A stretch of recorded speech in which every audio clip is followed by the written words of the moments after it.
couldn't live without coffee. I don't understand people who can't drink it. More ramblings here from Gaius. I want to talk about something that is kind of a hot topic for a lot of folks, and that isn't meant as a pun, by the way. But it has to do with the proliferation of concealed carry permits, people who are carrying their weapons. And it has been a serious proliferation. I mean, it's been huge. There are a lot of people getting handgun permits.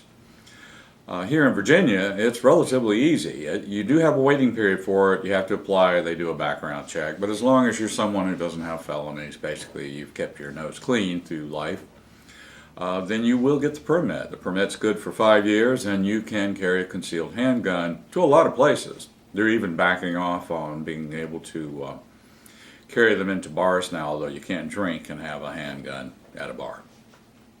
The predictions on this explosion of handguns from people who are anti-gun, and I use the term anti-gun purposely because I think most of the people who want to restrict guns in general are actually anti-gun. They want them to be gone. They want a prohibition.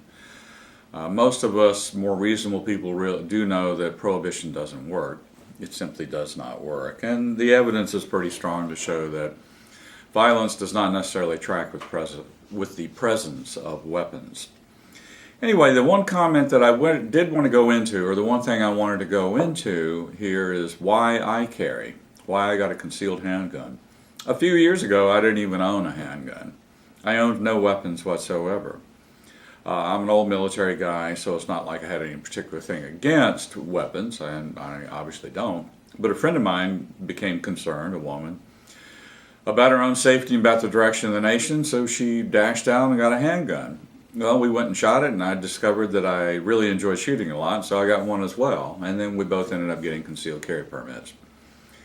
And along the way, along that transition of getting a sealed carry permit, I spoke to people who carried. And there was an interesting view among an awful lot of folks who carried all the time. And just as a note, I am carrying a Smith & Wesson 38 Special. This is the classic snubby. This used to be the old police handgun. Detectives carried these. They were easily concealed. They pack a fair amount of punch. And of course, the revolvers are incredibly reliable. I carry this or a Makarov, some weapon like that, pretty much all the time. Why? Well, when I went to a couple of meetings with folks who are part of a concealed carry group, they're promoters of it, there was this one woman talking about all of the hoops she jumped through to make sure she was able to carry her weapon with her all the time. She would, when she went to school to pick up her child, park the car before she got to the school, put her weapons away into the trunk, pick the kids up, pulled out of the school, pulled over, went out and got the weapons and put them back in her pocket or however she carried them. And I asked her, that seems a little extreme. Why are you going through so many hoops to just make sure you have it all the time? And her comment was an interesting one. She says, as a responsible, good citizen of this nation, I think it's my duty to be here as a good armed citizen, ready to take action when action needs to be taken. I'm here to defend my fellow citizens. I'm here to be a good neighbor.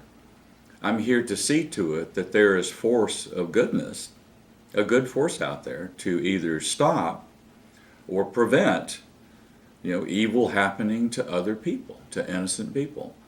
She saw herself and her husband and others like her as a force for good. And they can't really do it if they don't have their weapons. So she saw it as a duty rather than a burden. Me, I'm not sure that it's that strong a duty, but it did ring with me a bit. Some of the folks really take that seriously, and I'm glad they do. Because I'll tell you right now, I'm glad she's out there with that weapon. I'm glad that there are people like her out there with that weapon. Because if my daughter were in extremis, I'd like to know there were some folks like her who might be nearby, who could in fact help my child. And they could probably help yours as well.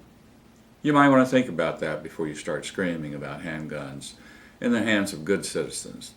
Because I got news for you folks, they are in the hands of the bad citizens.